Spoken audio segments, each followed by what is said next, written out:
Good morning to all the classes. My name is Samara Hamzi.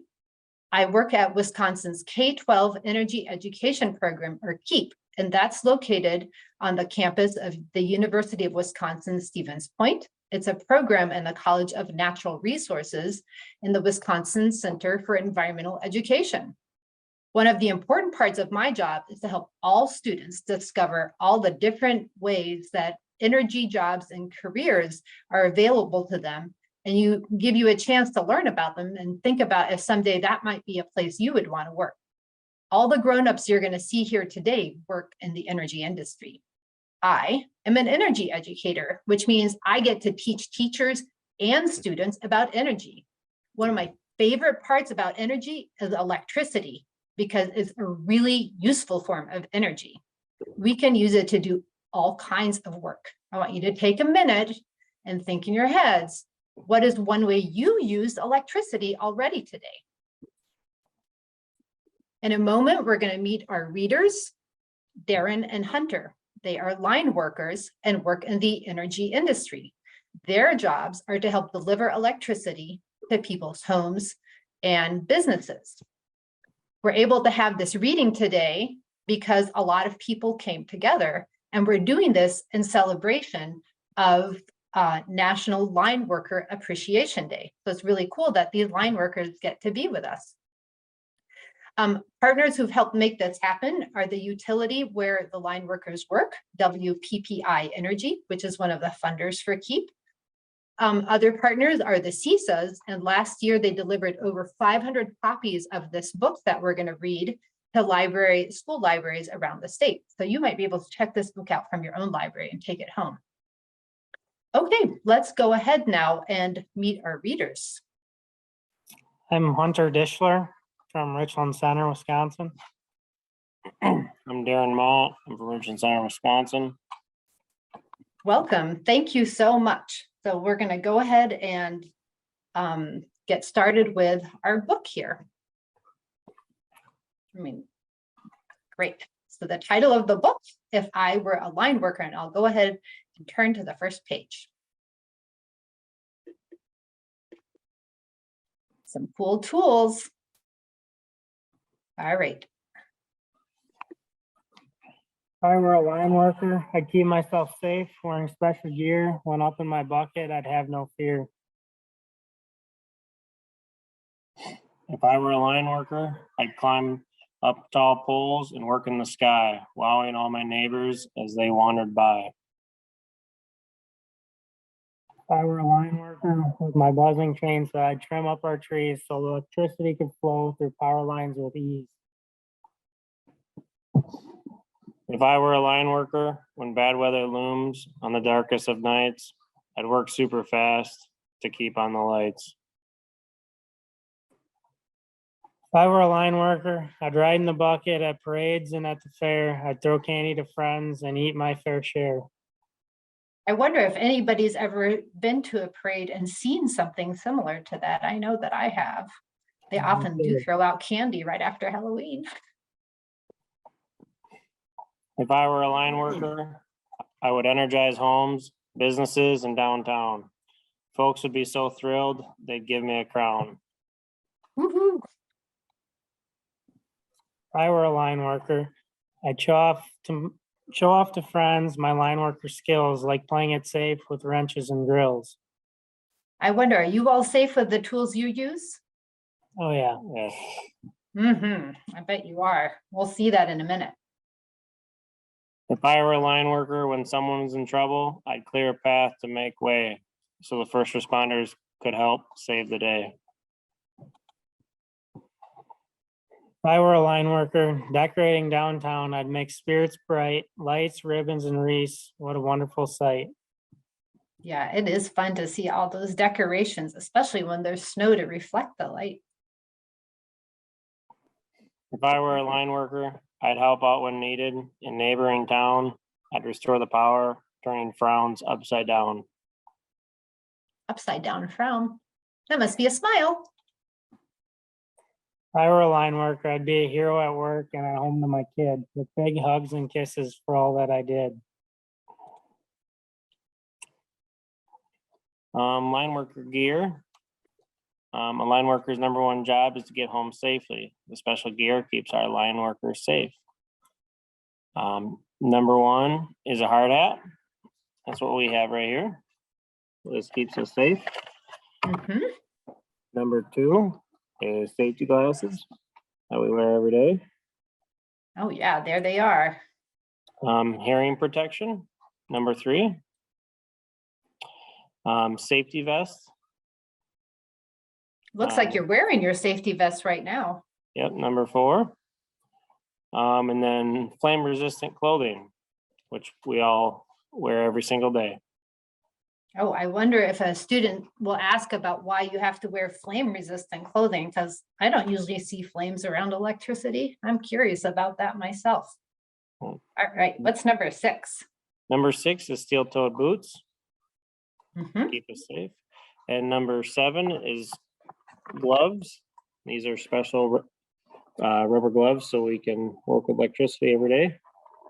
Oh, I wonder why they're rubber and not wool. Maybe I wonder if there's a reason for that. We'll find out. And then number 8 are rubber sleeves. Help protect us against accidental contact. Oh yeah, those are long sleeves. Cool. Safety tips. Keep fingers and other objects out of outlets. Don't fly kites near power lines. Never use items with a cord or plug near water. Never. Pay attention to electrical warning signs. If you see a broken or fallen power line, stay away until an adult. And never climb power poles or other utility equipment. Mm-hmm. There might be some questions about why we want to obey those safety tips. Bucket truck. The boom extends so line workers can reach high into the air. The bucket lifts line workers so they can work on overhead lines and trim trees. The turret allows boom and bucket to rotate. And then the bins store parts, tools, and special gear. And the Mhm. outriggers keep the truck from tipping over. Cool. And I see a truck behind you, so we might have an opportunity if some students have questions to maybe see parts of the truck. The end. Thank you so much to our readers. We really appreciate that. I'm going to stop sharing my screen now, and then we'll be able to focus in on some of the questions that the students might have. Okay, so we'd like to open up the Q&A. Hopefully the teachers can access the chat. If you would like to take a couple of minutes to gather questions from your students and put them in the chat, I will read it to our readers and we will get some answers. Thank you.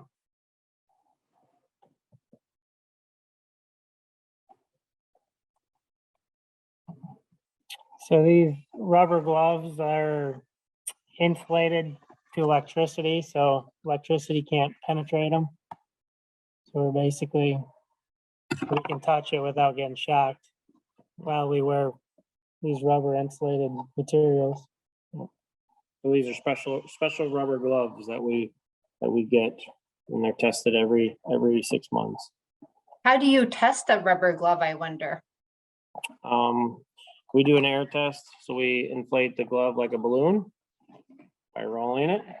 Okay. And we listen to the leaks, see if there's any pinholes, and then otherwise we send it in every 6 months to get it tested by a third party.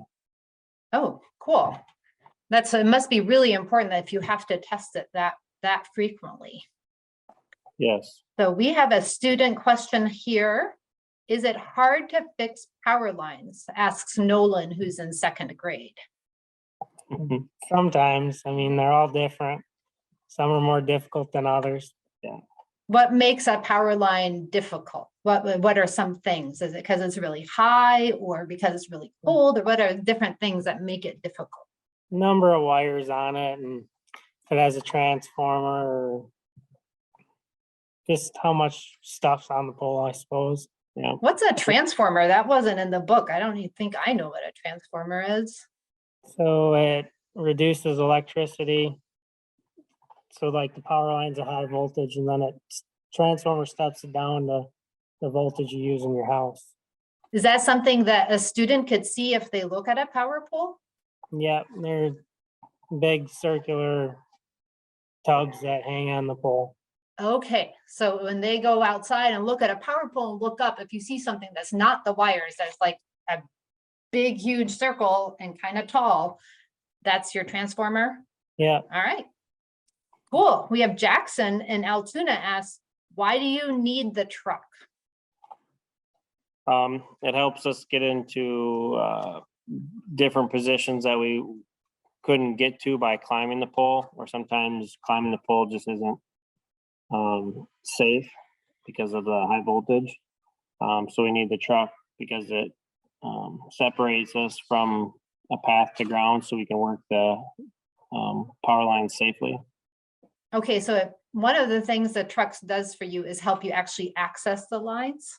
Correct, yes. I'm guessing that you might use it to carry your tools around too.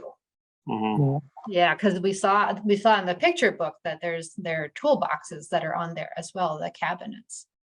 Mhm. Are there any other questions from the students?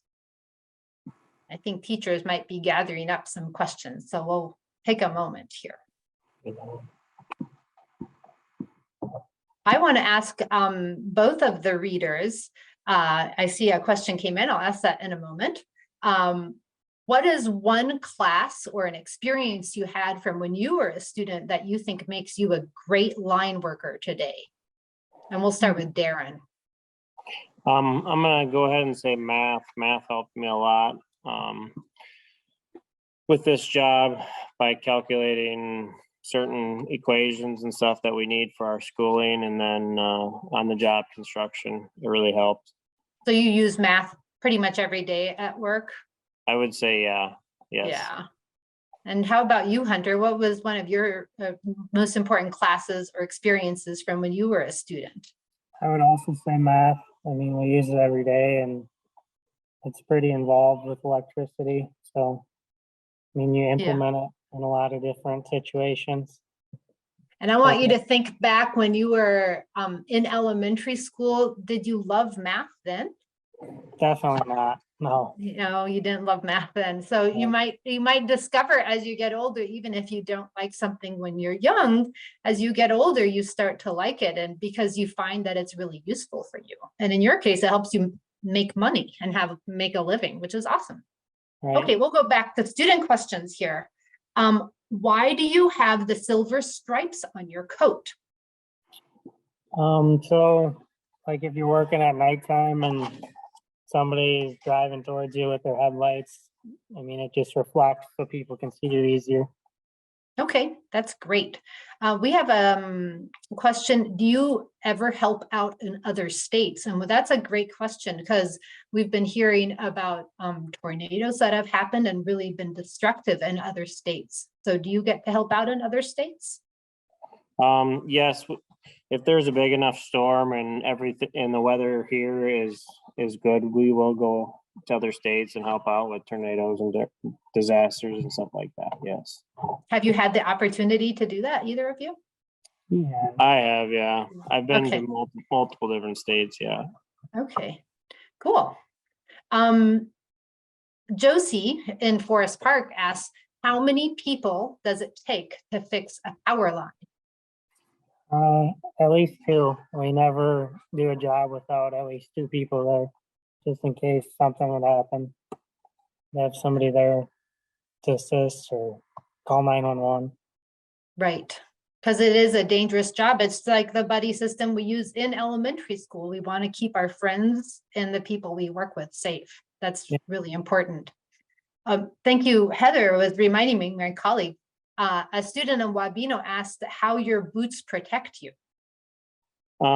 There's a couple different ways our boots protect us. One of them is because they're steel toed or composite toe.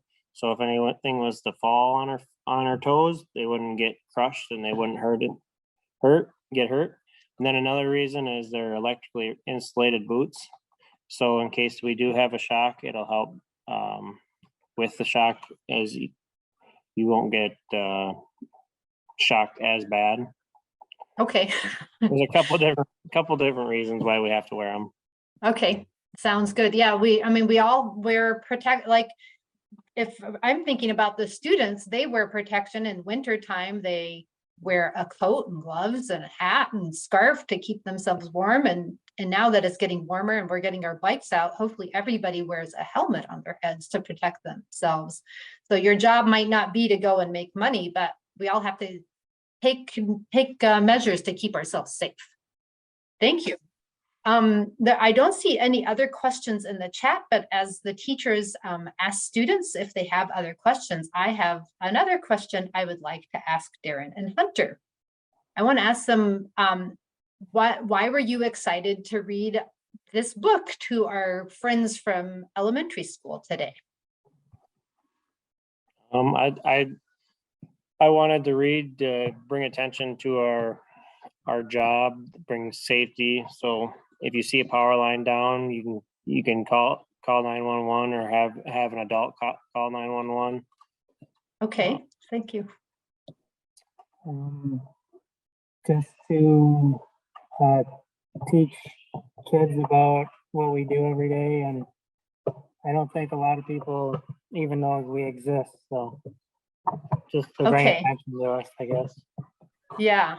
Well, thank you for the work that you do. I want the students to think again what your life would be like if you didn't have electricity for all the different things that you do. My guess is you woke up this morning and maybe had to turn on the light.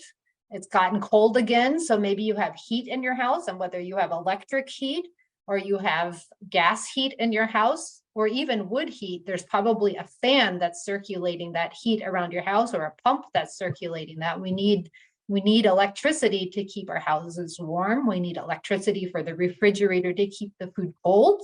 We need it so that the smart board that you're using right now at school can show you the video.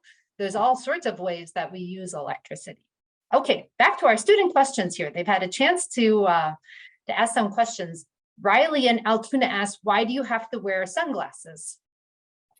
These sunglasses are actually safety glasses. We wear them in case we were to get hit in the eye with something, that we don't have eye damage. They protect our eyes. So Right, that is very important. And we talked about the gloves already, but Alex and Altoona asked, why do you need rubber sleeves?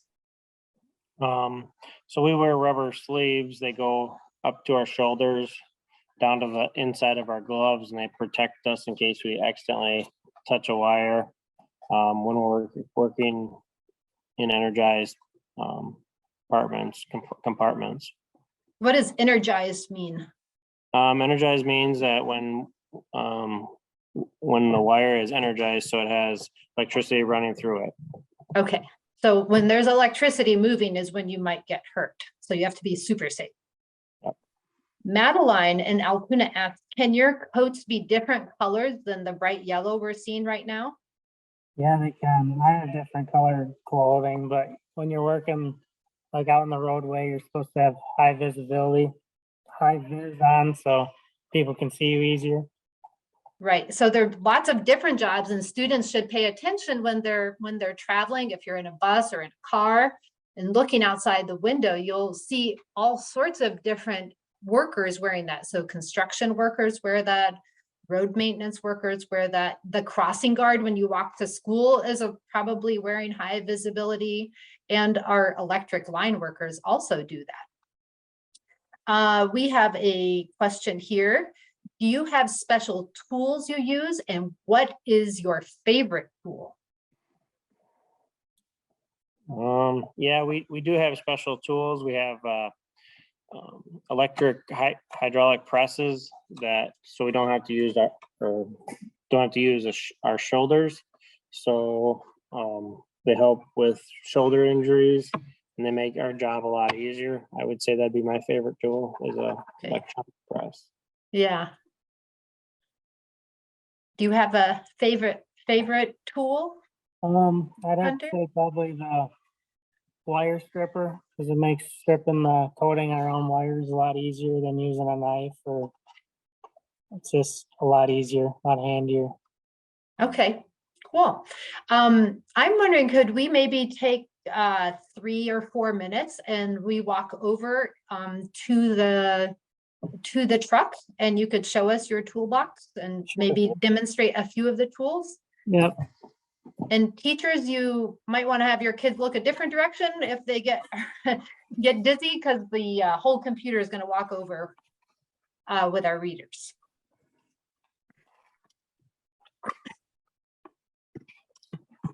Pretty cool getting to look around their shop.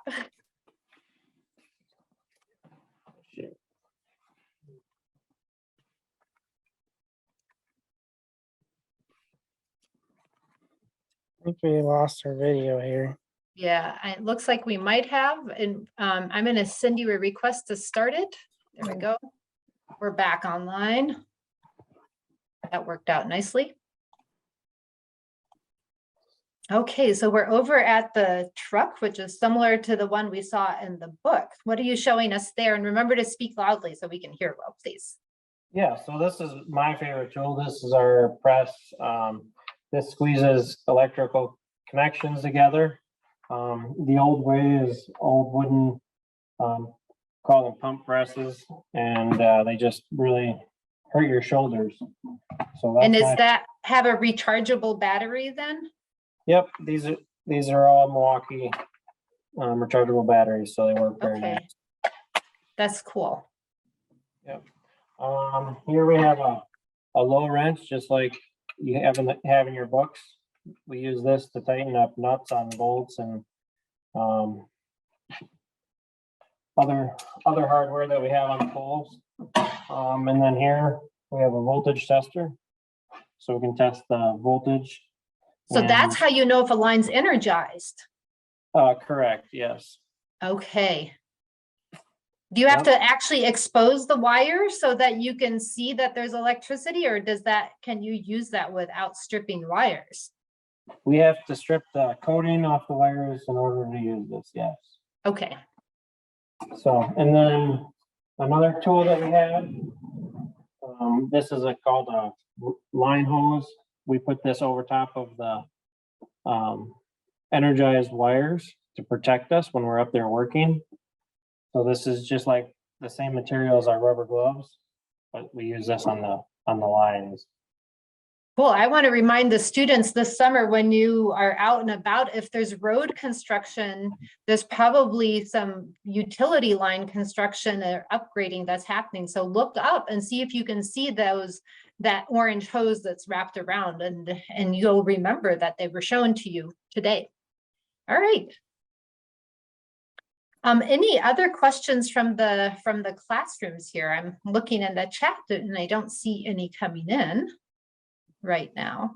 We have one question. How much of your day is spent fixing broken power lines, and how much of your day is spent just doing other stuff? In a normal day, it's 8 hours of power lines, and then the rest of the time is our own time off, and we get to do whatever we want.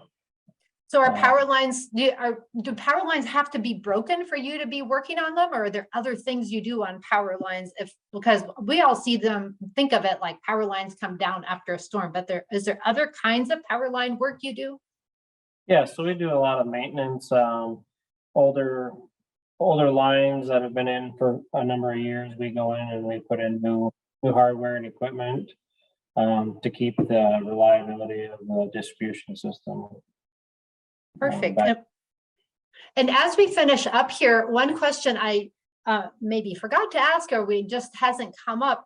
I'm wondering what you studied and how you became a line worker. We know that math is really important, but where did you go to school and how do you become a line worker? I went to Southwest Tech for electrical power distribution for 1 year. And then I went and started my apprenticeship in the state of Indiana for overhead distribution line work. And then I was able to get a job here. Awesome. So just to help the students understand, there's lots of different ways we can study after we go to high school. And so what he did is he went to a technical college in Wisconsin for 1 year for a degree in electrical power distribution. And then the rest of his education happened while he was working as an apprentice, which is a special kind of worker. It's like a specialist who is in training. They can do all the things, but they work with somebody who is already an expert. And I'm wondering, Darren, have you ever had an apprentice work with you? Yes, I have. You have. Okay. So what's it like on a day if somebody is doing an apprenticeship? What sorts of things do they get to learn with you? Different skills that they might not know, easier ways to do things, through my experiences, and I guess I just try to pass down what I know to them to make it easier for them. Okay, and I think this might be a good way to end. First, I want to say thank you in case we lose connection. So in appreciation of National Lineworker Day, thank you to WPPI Energy for this opportunity to read your book and to have a couple of your utility workers, Darren and Hunter, join our elementary friends here. And Sienna in Altoona asks, can we see inside the truck? Yep. So it's pretty much just a regular truck on the inside. Right. So when you operate the boom, do you do that from inside the truck or from the outside? The outside, you gotta run up these steps, and then here's the bucket. That's where we stand. And then the controls are right over there. So you just run them all by hand. Okay. Well, that is so cool. Well, thank you very, very much to all the classrooms who joined us and to the readers. And the teachers will be getting a follow-up email from us with a link to this recording once it's available. Thank you so much, and everybody have a beautiful National Lineworker Appreciation Day. Bye-bye.